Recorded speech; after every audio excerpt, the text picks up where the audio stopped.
ये जी दुल्हा खड़े कब से टाइम बर्बाद करते हो। ये जी दुल्हा खड़े कब से टाइम बर्बाद करते हो। नए देशों नए नगरी नए ससुराल आए हो। नए देशों नए नगरी नए ससुराल आए हो। ये जी दुल्हा खड़े कब से टाइम बर्बाद करते हो। ये जी दुल्हा सजे कब से टाइम बर्बाद करते हो।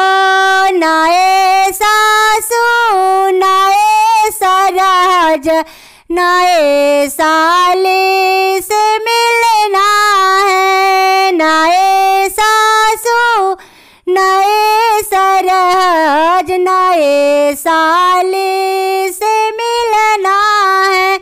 ये जी दुल्हा खड़े कब से टाइम बर्बाद करते हो। ये जी दुल्हा खड़े कब से टाइम बर्बाद करते हो। नए सासू नए साली नए सरहज से मिलना है। नए सासू नए साली नए सरहज से मिलना है।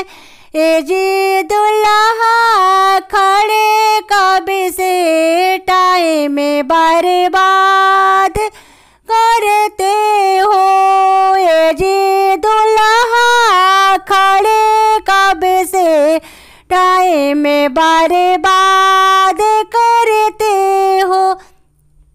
नए सरहज नए साली नए सासू से मिलना है। नए साली नए सरहज नए सासू से मिलना है। ये जी दुल्हा खड़े कब से टाइम बर्बाद करते हो। ये जी